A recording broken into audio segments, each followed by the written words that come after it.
Amy, we'd love to start hearing a little bit about how you've got to where you are, and particularly with your career, if you could take us through that, including your time in Scotland.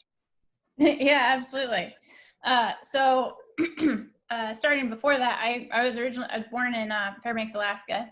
So I grew up there with some short time coming with my family living in Cambridge, England. So I kind of bopped back and forth, but was primarily grew up in Alaska. Grew up playing football, and full disclosure, I will swap between football and soccer back and forth. Kind of just in my normal lingo switch. So grew up playing football, and then decided to go to university called Haverford College, which is just west of Philadelphia. And I played football there, and then I was studying biology, kind of trying to figure out what I wanted to do. Through high school and uni was also coaching football, so doing camps and coaching some small bits. And so my third year in uni, got the opportunity to study abroad and study at the University of Aberdeen. And while there, started playing for Cove Rangers in the women's SPL. So tried to take advantage of it. I realized that was going to be the highlight of my football career. So when I came back, I was finishing uni and kind of looking at what I wanted to do next. Was decided between whether I wanted to make a career in coaching or kind of look elsewhere, and felt like I needed a little bit more of a kind of academic push, and had always been really focused on the sciences. So finding kind of the integration of football and the sciences was what kind of landed me in physio. I thought a little bit about medical school. At the time, I really only knew about orthopedic surgery. I didn't know that being a sports medicine physician was a thing. I really like conscious people over unconscious people. And so the relationships that you can build through physio was what really attracted me, rather than hanging out with people who are knocked out on an operating table. So physio, but I needed actually some time to get some extra requirements. So I took a year and I got what's called the William Penn Fellowship, which was a partnership between my university and a couple universities and the Chigwell School in Essex. And so I spent a year as the head of women's football and teaching before then going to Duke to do my doctorate in physiotherapy. So it's kind of been a passion for football, a real interest in the sciences, and then kind of a love of people that have kind of all come together to get me into physio and particularly into sports physio. Now, you mentioned football quite a bit there. There's another sort of football that you have a personal interest in, and since 2016, you've actually been pretty active in. Maybe you can explain how someone born in Alaska has wound up playing Aussie rules. Yeah. So one of the things I think that's kind of sad about the U.S. sports system is that once you hit university, there really isn't a competitive structure beyond university to continue to play sports. We don't have the club structure that the UK and Europe have, or Australia. And so you kind of get these semi-organized leagues and teams that, come and go. They're not really organized. There's not a huge amount of league to league, but it's really mostly weekend warriors. So I was getting kind of frustrated because to play any decent level football, as a woman, you need to be playing co-ed. So I was playing against guys who are, 2 times my size, and the only exercise that they get is when they play football once or twice a week. So they have there's just no breaks. And so I was just getting bowled over because they just can't stop fields, and getting kind of discouraged. And one of my best friends from uni, her husband actually studied abroad in Melbourne. And when he'd come back to the Philadelphia area, joined the Philadelphia Hawks, which is the Australian rules football team in Philadelphia. And in that summer of 2016, the Philadelphia Hawks decided they were going to start a women's team. And so he talked to her, trying to recruit her for the women's team. She was like, "I'm not doing this unless you do this." And so we both went out and we played the trainings. We're like, this is kind of fun. We don't really get it at all. We don't really understand it. And the guys said, well, just come out and train with us. And so the two of us said, well, this doesn't sound like a great idea. But later on the summer, Philly hosted a camp where actually all of the East Coast women's teams came together. And so we went to the camp because they wanted some people to represent Philadelphia, kind of got a better idea of what the game, and both of us really fell in love with it. So it kind of created that competitive outlet, having a team again, having a kind of structured sporting community around me again. And so with that, kind of continued to train and learn, and in 2017 made the developmental national team, and got the chance to play in Australia against some community teams there. Set the goal of making the top national team in this essentially World Cup cycle, US team. And unfortunately this summer we're not going to play in the World Cup, but hopefully next summer we'll be. So some great credibility there in you as an athlete, as well as a physio researcher, and obviously your career is now taking you to New York, where you're recruited by the Brooklyn Nets in the NBA. So we're going to talk a bit more about that as well when we come back. All right. Yeah. Well, again, thank you so much for having me. This is a real honor to be asked to present to you to the ACP SEM is really exciting for me. So. I figured I'd start. I think it's important to say that I have no financial disclosures, but what's also on this slide I think is also important and may help frame the rest of my talk for you. And those are my biases. So as we've kind of said already, I do work for a professional sporting organization, and I work in team-based sports. And I've done research in both primary and secondary knee injury prevention and return to sport. So I'm most comfortable with a background in football and now basketball and Australian rules football. I'm very comfortable talking lower extremities. So you'll see that bias, and you'll see kind of the bias of my sporting background. Like I said earlier, I will probably accidentally switch back and forth between football and soccer. So you'll have to excuse me for that. And it is important to say that all the cases that I use here are fictitious. So I think by this point, many of you are probably pretty familiar with the 2016 consensus statement on return to sport. This idea that return to sport is actually a continuum, not just one single time point. So moving from return to participation, getting people back into, an athlete back into training, return to play as they return into match and competition, and eventually into return to performance, where they're hopefully achieving or maybe even exceeding their pre-injury level. So today I really wanted to focus on that return to performance, not only because I think it gets a little bit less attention, but I also think it may actually be one of the hardest stages of return to sport. Well, so what does performance look like after a return to play? Well, after ACL reconstruction in the Champions League, Major League Soccer, the NBA and NFL, we see shorter careers. We see athletes start fewer games in the MLS and NBA. And we see reduced performance in the NBA and NFL after both Achilles ruptures as well as ACL reconstructions. Now, interestingly, there's no difference in NBA performance after a Jones fracture. What about after a hamstring injury? How long does it take for an athlete to get back to their pre-injury level of performance, say after a hamstring? Is it easier to return to performance after some injuries versus others? The data I just talked about with regards to the ACL and Jones fractures would likely indicate that it might be, but is that purely because of the amount of time the athlete's off, or is it something to do with the injury itself? There's really a lot of questions around this return to performance phase. And why is it so hard? Why do we still have so many questions? Well, part of it may be that it's difficult to manage. If you're based in a clinic, return to performance often occurs after the athlete's been discharged. So you may only be seeing them infrequently or not seeing them at all. You're trying to manage them from a distance. If you're in a team-based setting, that athlete's back on the field, they're playing, and so other rehabs may start to take priority. It's harder from a research perspective because if you look at return to play, it's a really nice, clear, defined outcome. It's easy to look at. We can look at a return to play protocol, and it's a very nice protocol to study.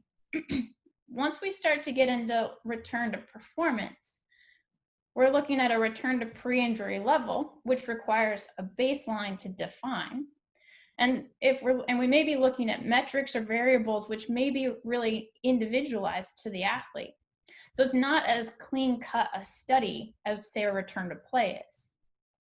As much as we as clinicians really like quantitative data, this phase may actually be guided by qualitative data as much as well as the quantitative aspects. So collaboration is just absolutely essential to this return to performance phase. It's not just one specialty.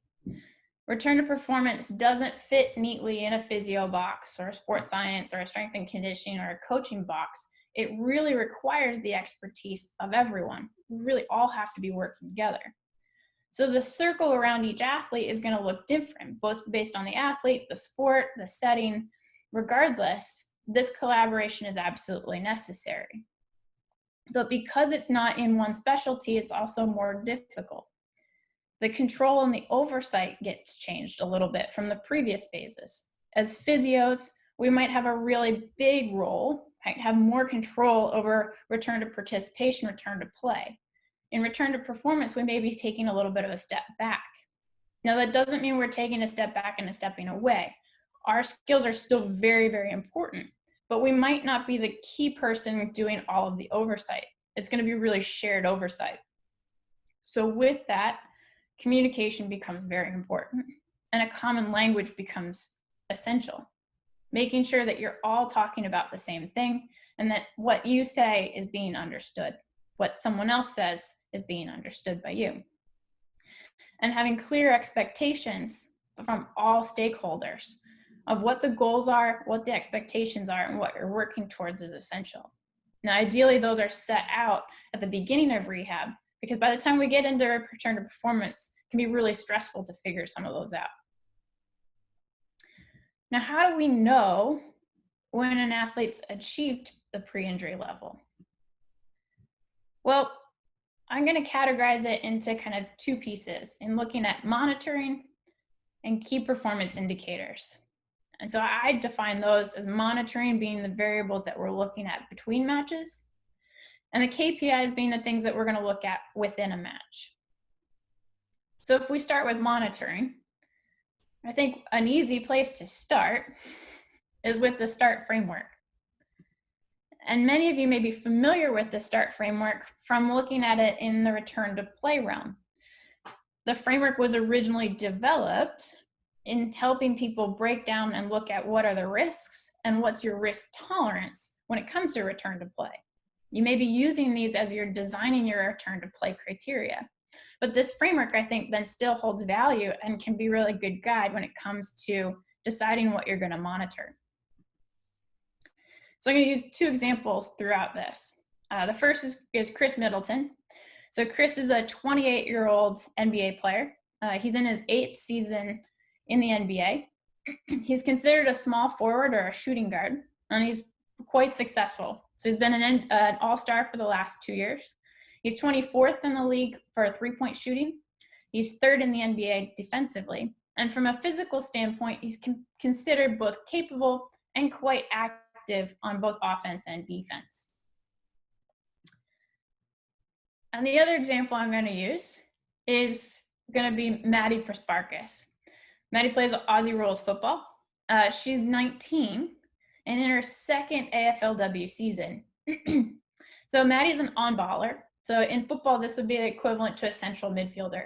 She's absolutely a playmaker. In 2019, she was Rookie of the Year. And in 2020, she was the AFLW Best and Fairest, or the league MVP. From a physical standpoint, she is always on the ball and she's always involved in the play. So if we come back to the StARRT framework and we're looking at Chris, maybe Chris is coming back from an ankle injury. Looking at Chris's injury history though, he's got a history of a left adductor injury.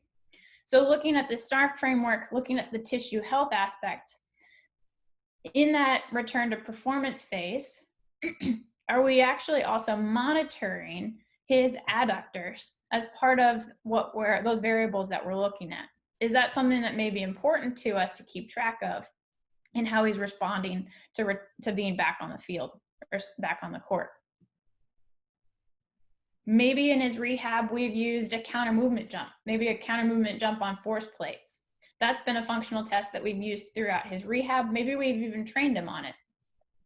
Whether that be looking at symmetry on single legs or maybe a flight to contraction time, that might be an example of a functional test that we continue forward from return to play through the return to performance, and something that we use as a monitoring tool. We don't really think of type of sport or limb dominance as something that change, but they may have an influence on what we're monitoring. For example, maybe we used a limb symmetry index as part of a return to play criteria for Chris. So do we want to keep an eye on that limb symmetry as he's in this return to performance phase? Position is something that we may also think of as static, but especially if an athlete's been absent for a while, then they may actually come back into playing at a different position. So training load's going to be important to manage and to monitor in order to make sure that that athlete can handle the different load requirements of different positions. Now, the risk tolerance modifiers might seem a little bit less tangible when it comes to monitoring, but it's important to be aware of their influence. So if we're thinking about Maddie's 19. She's been a professional athlete for 2 years and had 2 incredibly successful seasons. So going into her 3rd season, the external pressure as well as internal pressure for her to succeed and do well in her 3rd season is going to be quite high. So if we're monitoring subjective wellness, those external pressures or internal pressures may show up in, say, a stress or a sleep or a mood category. And here too, having knowledge and a trusting relationship with that athlete is going to help with your monitoring. So some of these I've already mentioned, but some examples of monitoring tools might be subjective discussions, wellness, signs and symptoms, range of motion, diffusion, strength. Commonly we're maybe thinking about isometric or eccentric. We might be thinking about concentric. Maybe even isokinetic. Maybe you use an isokinetic test as a return to play criteria. Maybe you might want to use it. We're thinking about strength with regards to the injured structures, but also the adjacent structures and contributing structures. So if it's a long head of the biceps injury, we're obviously actually going to be testing the entire hamstring complex. But we probably also want to be looking at the contralateral hamstrings, the hip abductors, maybe hip adductors if there's a previous injury there. Functional tests might be, like we talked about earlier, jumping on force plates. Something like a single leg squat could be used to assess a movement pattern, but it might also be something that could be a symptom monitoring tool. Maybe you're doing a single leg squat on a slant board to look at anterior knee pain or patella tendinopathy. A heel rise test might be used after Achilles or during Achilles tendinopathy or Achilles rupture or an ankle injury. And then training load variables, which there's a number of, but might include high speed running, accelerations, decelerations, or jumping. So how many variables do you monitor? What's the most important to monitor? And what do you do when a variable changes? Well, I can't give you the right answer. That answer comes back to your collaboration and your team in deciding what is the most important, what you feel based on that athlete and that injury you need to monitor, and what you're going to do in response to changes. That all comes back to you guys and that collaboration. So I'm going to go down a little bit of a rabbit hole here. What if the data says your athlete is performing at their pre-injury level, but your coach doesn't see it? Here again, we come back to those relationships and those collaborations. It might be meaning having some tough conversations. Maybe it's educating your coach so that they better understand what the data is saying or what you're actually measuring. Maybe it's actually on you. Maybe you need to dig a little bit deeper to say, is there something in there that they're seeing, but we're not capturing in our data? Or is the data in and of itself a problem? So my friend Tracy, I think, puts it perfectly. She says, data is a series of pinpricks. It's our job to connect the dots and fill in the story. We're collecting this data, so we need to probably be using it and presenting it. But for many people, it's actually the story that's going to be more meaningful. Is your coach going to respond better if you're filling out in the details and helping your coach understand really where that player is, rather than just sitting down and showing them data points? And then there's the flip side. What if your coach says they're fine? Well, I definitely can't claim that monitoring or KPIs will reduce your injury risk. I can't say that it will make your athlete better, but I do feel that we owe it to our athletes to help them achieve the goals that they set out at the start of rehab. If their goal was to achieve or exceed their pre-injury level of performance, then I think it's our duty to help them do that. All right, so coming out of that rabbit hole. Some examples of key performance indicators are on this slide. I like to think of them, I think, in two different categories: sport-related and physical-related. So sport-related might be statistics like scoring or assists, tackling. In a racing-based sport, it might be something like a split time. In a shooting-based sport, it might be accuracy. Or in tennis, it might be accuracy or, say, like a serve speed. Physical related are going to be related to output. Maybe they might be max speed or high speed running or distance at high speed, maybe jumping. So let's come back to Chris and Maddie. So for Chris, minutes played is a pretty easy statistic to follow. His 3-point attempts, we talked about him being a capable 3-point shooter. So 3-point attempts and makes would be logical. But when you get defended from the 3-point line, sometimes you've got to drive to the basket or create another shot. So field goal attempts, field goals being a shot really anywhere else on the court, attempts and makes is another good statistic for him. From a physical standpoint, high speed accelerations, decelerations on offense and defense could be valuable. A high speed running per minute could give you an indication of intensity. And jumping or a mechanical load variable might give you an idea of multiple axes rather than just running. For Maddie, here again, minutes played might be a good one. And we could say goals or assists. But since her position really isn't focused on creating goals, it's really just creating plays around the whole field. Something like disposals and the number of times she touches the ball might actually be a better indicator of her involvement in play. So the number of times she kicks or the number of handballs that she does might be good KPIs for her. From a physical standpoint, here again, something like total high speed running would be probably good. A distance at high speed per second might be another intensity measure for her. Or a high intensity player load per minute, something that might include a change in direction, could also be valuable. So if we're thinking about Chris, maybe Chris has come back and he's played 10 games.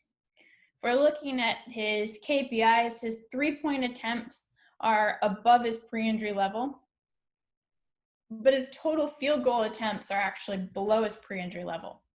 And his number of high-speed accelerations and decelerations on offense is also down. So this kind of might seem like a mixed bag. What's really important is that we figure out what's the story behind this data. If we talk to Chris, maybe he says he's hesitant to drive to the basket. Maybe he's afraid of contact, or he's not yet comfortable at game speed on that injured side. So here comes our collaborations. This is where it's really important to work with coaches, especially to break down the movement that he's not yet comfortable with. Maybe it's he can't quite, get enough dorsiflexion to get into the push-off position that he feels his needs. Maybe we need to work with coaches to build some more contact into some of his training drills so he's getting comfortable with contact more again. Or maybe it's game speed decision making. We need to put him under some of that mental pressure in addition to putting him in like the basketball context to help him with that decision making. For Maddie, maybe she's come back and she's played 5 games. If we're looking at her KPIs, her total disposals are down. Handballs are down, kicks are down. Her total running distance is down. Her total high speed running distance is down. and her number of high-speed accelerations and decelerations are also down. Well, this could look really bad. This could look really, really concerning. But here again, we've got to take that step back and look at what the story is. Maybe she's come back into playing and the coach is trying to get younger players experience in that on-ball position, in that central midfield position. So Maddie's actually playing a half-forward position. A half-forward is kind of like we can think of almost like a holding midfielder or a striker. So instead of being that playmaker always on the ball, now she's out of the play a lot more. Thus, all of her KPIs are going to be down just because she's not involved in play as much as she would be normally in that on-ball position. So here again, our collaboration with coaches and sports science and S&C is going to be really important because we've got to make sure Maddie has both the skills as well as the load capacity to be able to handle a switch back into that on-ball position whenever the coach decides they're ready for it. So this is all well and good. A lot of this is a team-based setting though. Team-based with resources. So what happens if you don't have that tech? Well, here your subjective may become really important.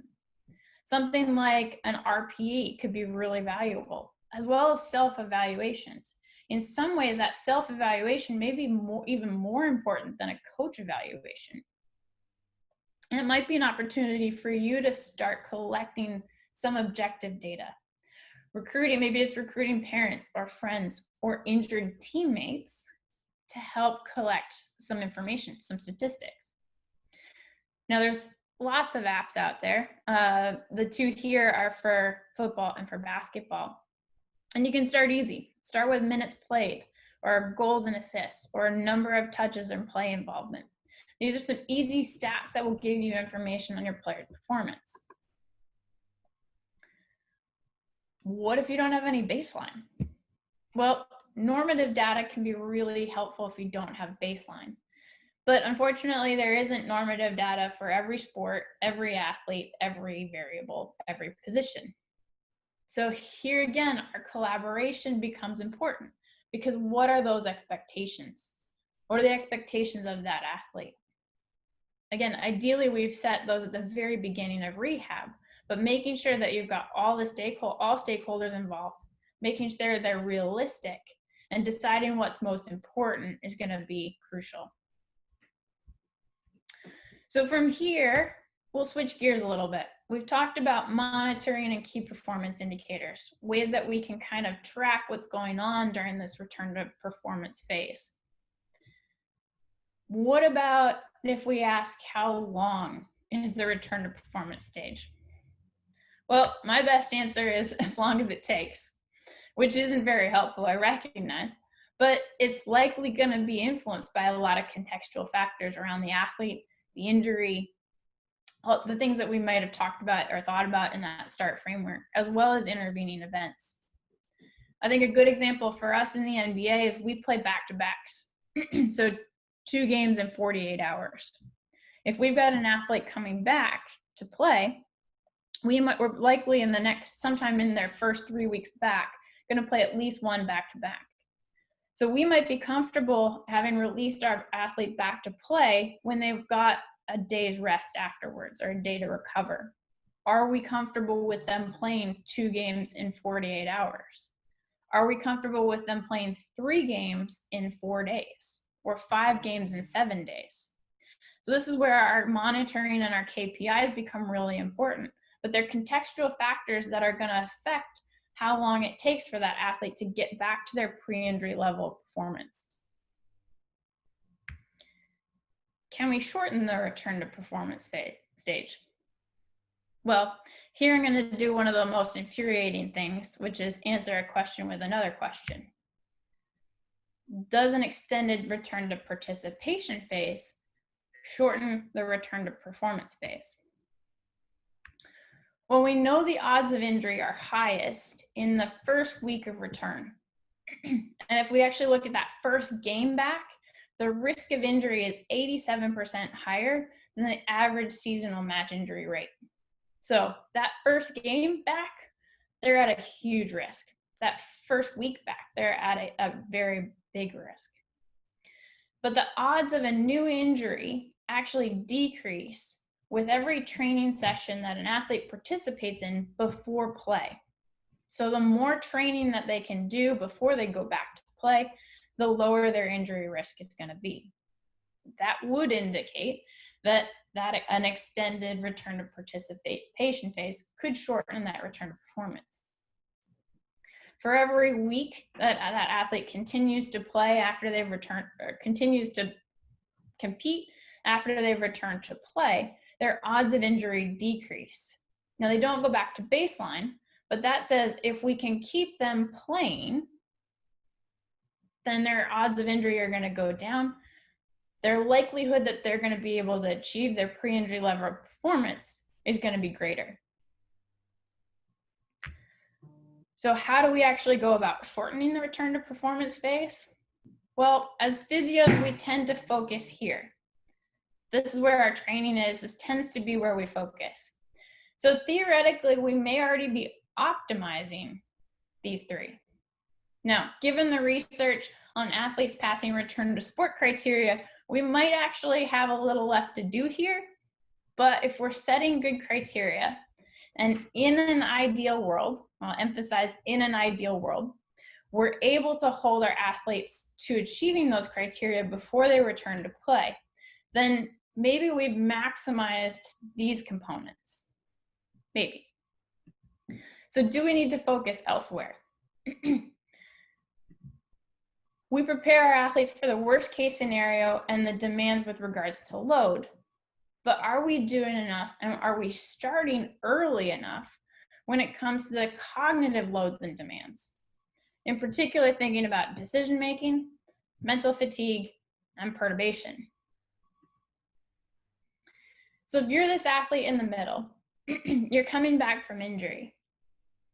As you're on the field, we want all of your working memory and all of your attention to be focused on gameplay. Theoretically, none of your attention none of your thoughts should be related to your injury, should be related to how you move. So we want movement and neuromuscular control really to be these automatic processes.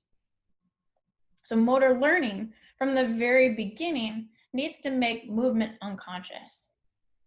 Some of the ways to do that are really building implicit learning strategies. So helping the athlete develop a kind of internal picture of what that movement is supposed to look like, rather than following external direction.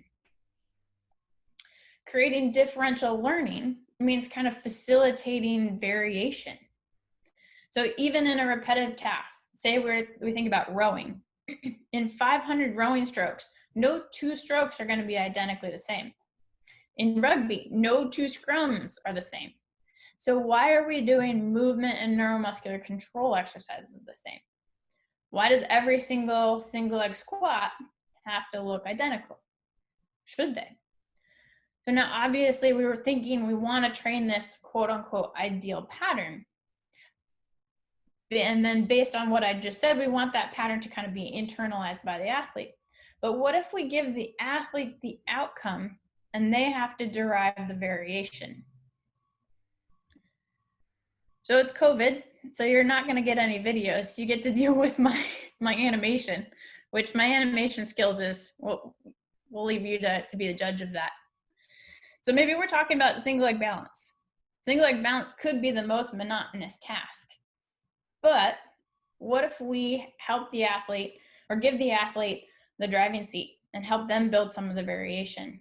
So maybe in this case, Chris is moving around, he's dribbling around in this box. When he gets a cue, he stops and does a single leg balance.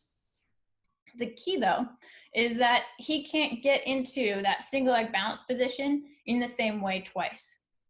Or the single leg balance position in and of itself can't be the same way twice. So now he's got to get a little bit creative. We've given him a ball, so it's making a little bit more sport specific. And now he's got to get a little more creative. We're forcing him to create some of this variation. And I promise you will laugh a lot more with some of your exercises. As a caring-based profession, we really have trouble watching someone struggle. But when it comes to motor learning, struggling is actually really good. Easy is not going to teach somebody. We actually need them to struggle and have to process to really be able to learn something. So why is earlier acute phase rehab easy? Can you integrate more decision-making into some of these exercises? We've seen that single leg hop scores decrease when you add decision-making. So can we add some of this decision-making throughout rehab? Can we add it really early? Anticipation and reaction are natural parts of sport. And creating some of those stressors comparable to the environment that the athlete's going back to, or maybe thinking about some of these decision makings in the same way that we think about, preparing an athlete for the loads that they're going to face. So let's come back to single leg balance. And now maybe it's Maddie. So maybe Maddie's we're focusing on single leg balance.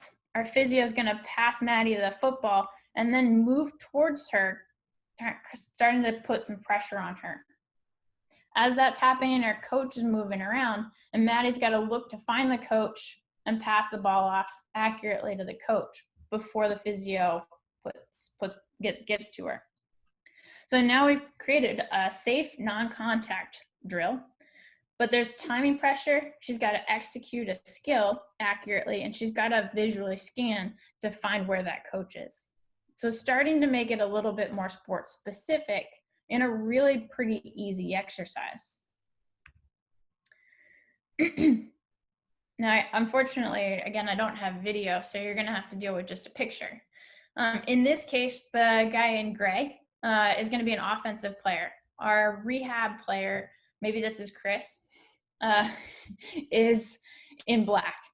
So he's doing what we call a defensive slide. So he's moving oftentimes on a diagonal in reaction to the direction that the offensive player is moving.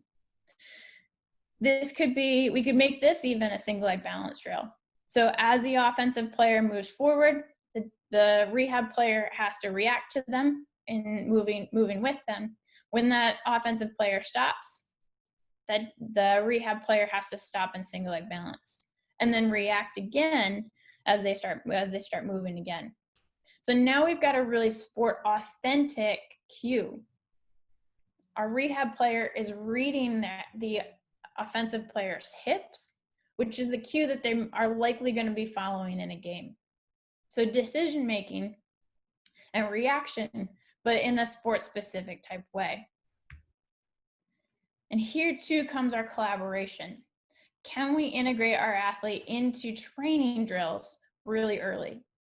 So even if an athlete can't take more, can't walk, can't move or run yet, but they can kick a ball, say in football, can they be a stationary outlet for a small-sided game? By being that stationary outlet, suddenly that athlete has a time pressure to receive the ball and execute the right decision to play it back in, and they've got to execute skill well. We talk a lot, and currently it's kind of in popularity to think about return to play testing under fatigued and non-fatigued conditions. Should we also be thinking about training in mentally fatigued and non-fatigued conditions? So we know mental fatigue can increase ratings of perceived exertion. They can decrease intermittent running performance and also impair speed and accuracy in decision making. So should we have our athlete maybe run a tactical or a video session, maybe give a presentation or take a test to induce that mental fatigue before they go through their rehab? Or are we actually creating more mental fatigue within a session just by integrating more of that decision-making and cognitive load within our rehab? Maybe we get to the end of the session when they're both physically and mentally fatigued, and we put them in a high pressure situation, maybe like an end of game situation, to be able to challenge them both physically and mentally in a safe environment. So this is a view actually from our treadmill. We're really lucky to have a facility that has a phenomenal view of the Manhattan skyline. So we might think of during rehab as conditioning or, return to running as something that's just a kind of consistent running task. One of the things I really like to do, especially if we're running on our treadmill or Alter G, is can we play I Spy?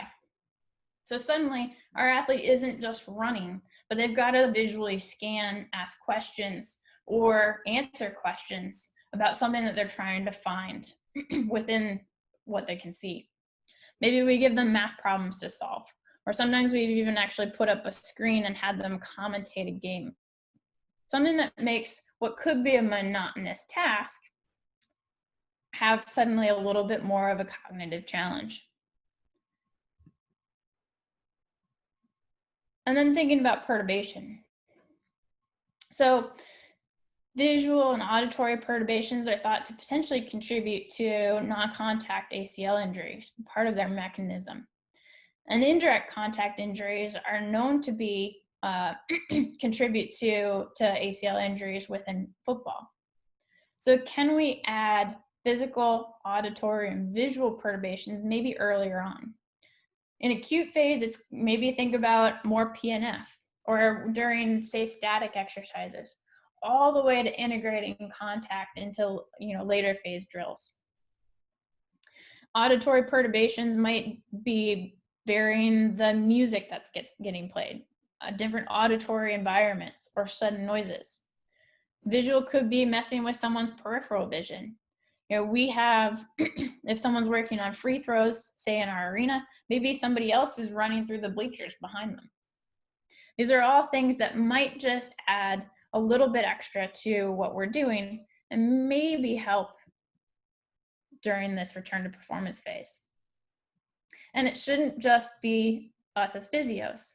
Here again, can we work with our collaboration to make sure some of these things are getting integrated in rehab, maybe on court, but what about also in the weight room? Is there room for perturbations within the weight room as well? So what else can we maybe think about? We've thought about the cognitive. I think other places we may be able to start early are in the technical and tactical aspects. If we come back to football, in a 90-minute football game, our players actually probably only going to have the ball for about a minute and a half. So it's actually not very long. But what they do with the ball in that minute and a half, not only is it going to determine whether or not they're playing at their pre-injury level of performance, but at its heart going to determine whether or not that athlete is successful. So are we integrating skills early enough? Are we making sure that those skills remain automatic and making sure that that athlete can still perform them under pressure? I also think that there should not be any break from tactical learning, whether this be video sessions, maybe kind of being seen as an adjunct part to the coaching staff by providing coaching or feedback during trainings, helping run training drills, maybe doing game analysis. Maybe they're tracking statistics for another teammate who's in that return to performance phase. However it is, making sure that that collaboration is happening so that an athlete's integrated into training and engaged at training, whether they be an outlet pass, whether they be feeding balls in or giving feedback. They can't just be standing on the sideline of a training session. They really need to be part of it, thinking about it, and continuing to be immersed in that tactical environment. So, like a good research paper, hopefully now you have more questions than answers. But the things I would love for you to take home and think about are how rehab really doesn't stop with return to play, but it actually gets harder. How you can improve or work on some of those collaborations, maybe build some of those collaborations around your athlete. Thinking about things that you might monitor or use as key performance indicators. And then what you might start earlier that might actually help that athlete shorten their return to performance phase, whether those be cognitive challenges in terms of decision making, mental fatigue or perturbation, or maybe earlier technical and tactical integration. Thank you very much, Amy. We have had a few questions, as you'd expect from that. First question is based around some of your testing of jumps, and it came in about whether they're wearing a wearable sensor, and how would you actually objectively measure some of the jumps that you're doing, particularly now in basketball?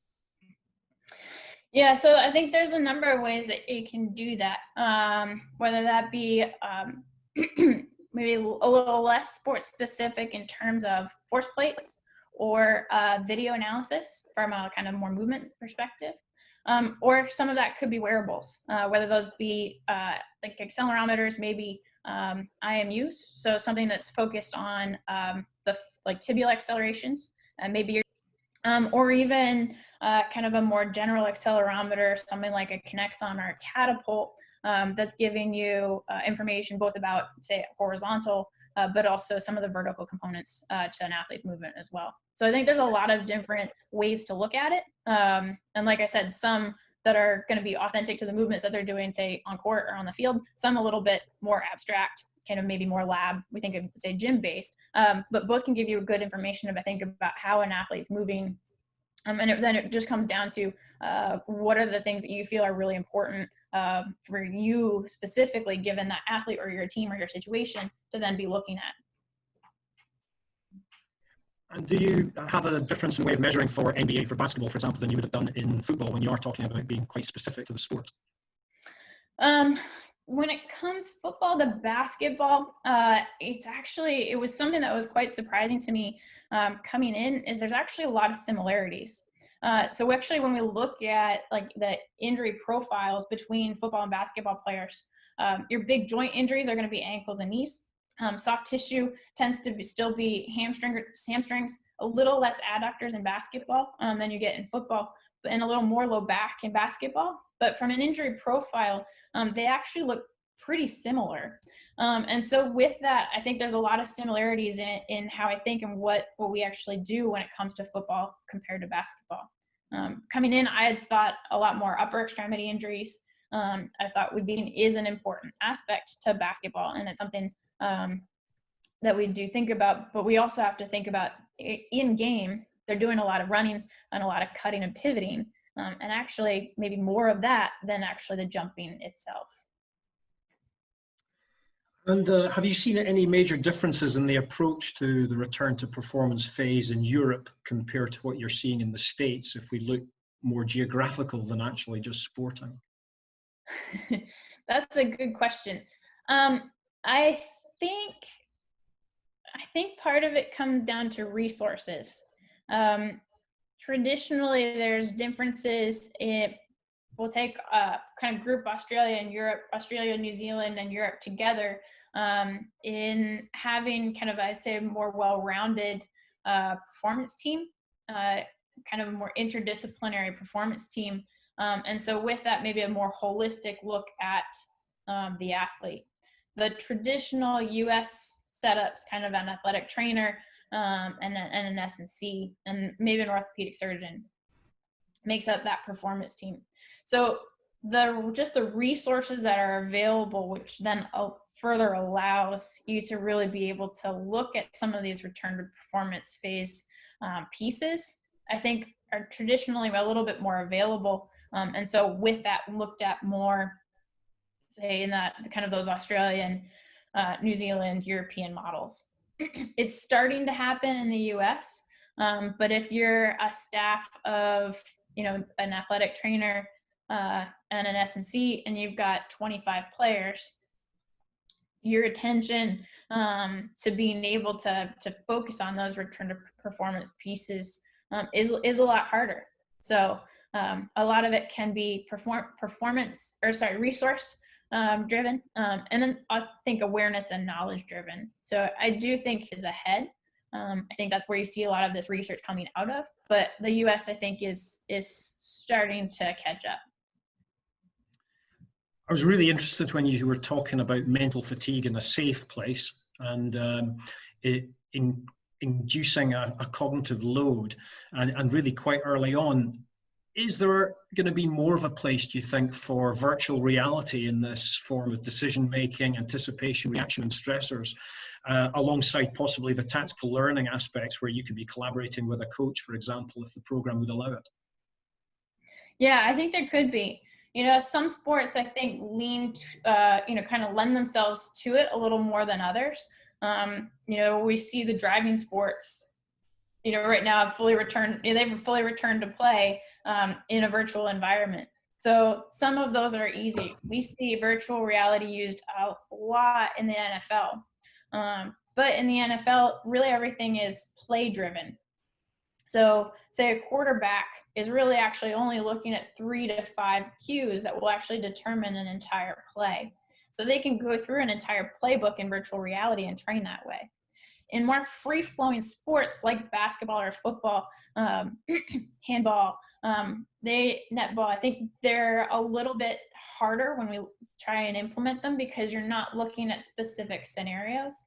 But I do think as the technology advances, we're going to see more of that and be able to integrate it more, make it more specific. So instead of it being, some of the video games that we used to have of a penguin coming down an ice luge for your balance, maybe it is actually a more sport specific type task.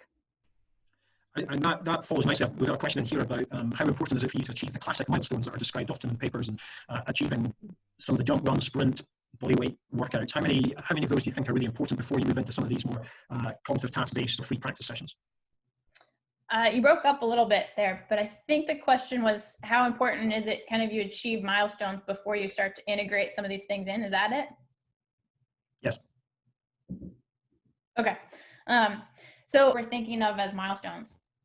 For example, if an athlete say we're thinking about a single leg jump as a gauge for, as a kind of quantitative gauge for how they're progressing, and maybe it's part of our return to play criteria. It's something that's really well researched. We might not necessarily know the construct behind it, but we feel that it's a good. Now, I would say for me, I wouldn't be using then that single leg jump as a training tool because it's going to be my test. But if I'm doing single legs in ERT, I think you can actually start quite early. It might mean that they're not as successful early. And I'm actually okay with that. It's actually important. It's important you create that safe environment around the athlete though. Not just the physical safe environment, but the mentally safe environment, that it's okay to struggle, that you're purposely giving them something that you're trying to make them struggle with. And the reason for that struggle is that they'll get it and they'll learn better. Sometimes that means you have to make something a little bit easier. Sometimes it means you've got to make it harder, but that variation in those exercises I think can be started pretty early, and then you kind of can see how they result in that say then milestone or that criteria that you're using. So I think it takes a little extra creativity. We're not giving 3 sets of 15 clamshells, or maybe it means they're doing something else during with a ball during a core exercise. It's going to take some creativity. In some cases, it might take an extra person. Instead of throwing a ball back and forth during a single leg balance activity, now you need a third person to be moving around to catch the ball or play the ball in. Start to add these in, even in the acute phases. Do you have specialists for each stage of the process who are leading that particular stage of the process with the nets? Are meetings chaired always by the same person, always leading it? So for us, it's pretty collaborative. We have our players kind of between the physios, we each see kind of certain guys. And so if a guy gets hired team, so our director of rehab, the therapist that works with that player, our S&C and sports science are really all part of the rehab. Now it might kind of be more physio focused at the beginning, and then in return to return to participation, return a little bit larger role. But I think for us, we really try and make it collaborative the entire way through. And then the same, I think, for us goes through even when an athlete's healthy, is our idea of on from a movement perspective, from a strength perspective, and then collaboratively designing either doing as they're training. If the psychological is as important as the physical in a return to sport process, how do you see that being best integrated in your optimal model? So I think coming back to having really good relationships, building trusting relationships with your athlete at the starting from the get-go is conversations, and your athlete's going to be honest with you in how they're feeling, whether that be the day-to-day pieces, say in a long-term rehab, or bigger issues that are happening in their life. Having collaborations incredibly valuable, whether they're actually on your staff or they're purely as a collaborative partner, I think is really valuable. And then they're, again, working together as you're building, say, those return to play criteria around psychological readiness. And we see that a lot in the ACL literature. We're starting to see it with regards to other injuries. But maybe for that athlete, working with a psychologist might mean building some other criteria along the way, continuing to build a plan through a return to performance, so that maybe that athlete's working on some visual or mentally in rehab and then continue.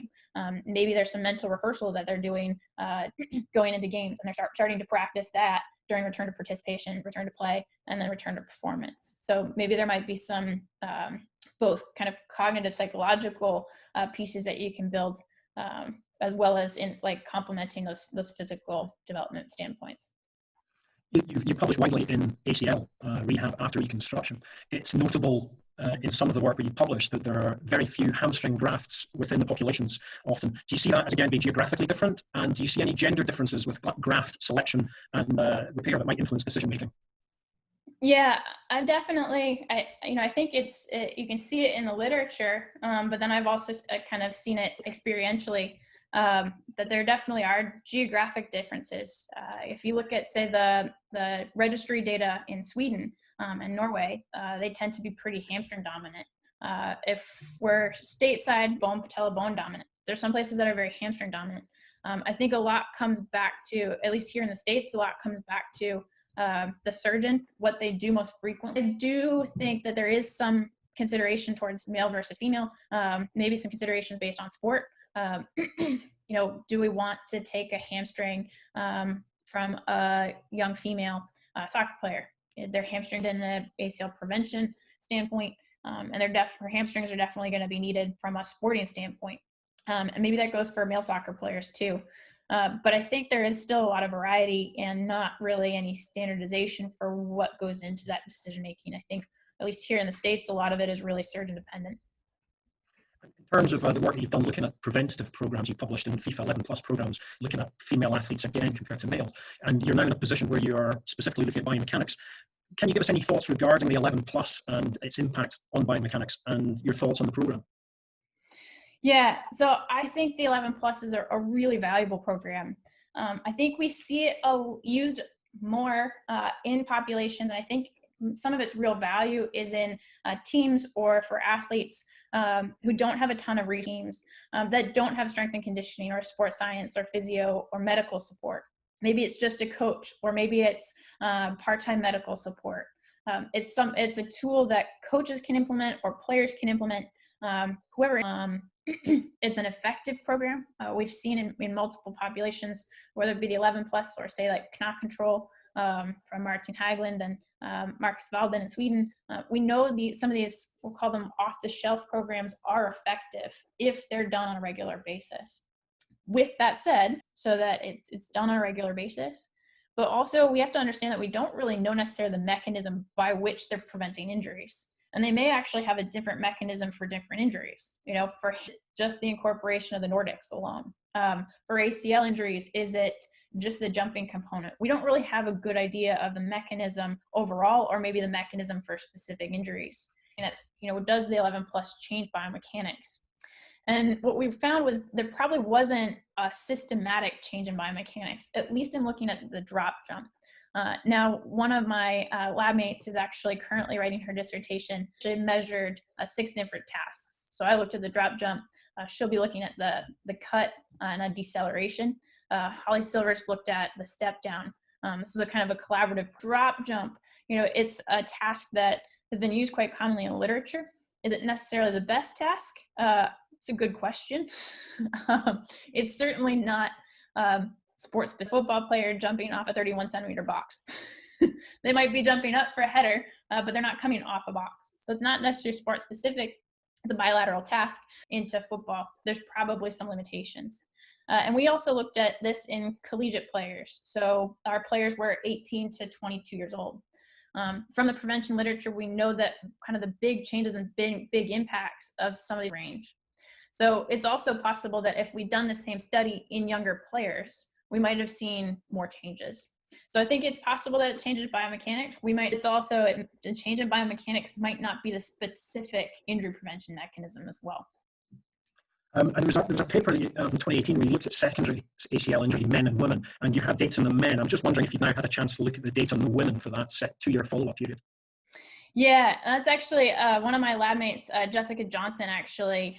Her paper is, I believe, in press at JOSPT, and it has those results as well. So as we were able to recruit the men a lot faster than the women, and so we had the men's results and felt it kind of our duty to report them as we had them. So my study had looked at the men. We had, with it actually being like 2.5%. It's around 23% kind of combined second injuries over 2 years for the women, which is lower contralateral injury rate, but overall, the overall rate is similar to what's kind of in the literature. But yeah, keep your eyes out for Jessica Johnson's paper on that. Yeah, that's the top tip. Just before we go, I just want to come around to the COVID period again that we're in. Can you just explore maybe a little bit about the timeline for the NBA, because you had the quite spectacular stopping of a match straight after the warm-up for effectively the lockdown. What was the timeline there, and was the performance team able to actually manage equipment and programming for the nets in advance? Yeah, it was we'll call it an adventure. It was quite an adventure. So we were 3 days, I believe, into a road trip to the West Coast. So on our schedule, so we'd played the Lakers. We'd actually just finished playing the Lakers. We got on the plane the next morning, and we're flying to San Francisco because we were supposed to play Golden State the next day. So as we got on the plane, it was announced that our game versus Golden State was going to be played with, actually, it had been announced a little bit prior that our game versus Golden State was going to be played with no fans. So it was going to kind of be historical with that regards, and that it was going to get played with no fans. Kind of as we were on the plane and landing in San Francisco, everything that was happening with the Jazz in Oklahoma City was unfurling. And so we got to the hotel in San Francisco and got the notification there that the league had suspended the season. So we were kind of advised to stay within the hotel, trying to limit our exposure. And we're incredibly lucky to have, just amazing owners. But, a big collaboration, and that we actually were then stayed overnight in San Francisco and then sent right back to Brooklyn. With that coming back to Brooklyn, our team doctor, Mike Farber, and our whole medical team, really the whole team worked quite quickly to establish what was going to be our kind of medical protocols, what was it going to look like in terms of quarantine, and what were we going to ask of our players. But we didn't have a lot of time to get our guys, home into kind of safe situations and get them equipment. Everything during this time is entirely voluntary and individual. So we did our best to get them kind of the equipment that we could, and kind of help advise them on what they can be doing to best keep themselves in shape, and do what they can while in quarantine. Have you been able to monitor them at all during this period? A lot of it has been, our communication. Again, like I said, everything is individual and all voluntary. So, we've tried to stay in really good contact with our guys. In some cases, for rehabs, we've actually been able to bring them into our training facility. And we've got a quite large protocol when it comes to, maintaining safety. But we have actually been able to see those guys in person, which has been nice.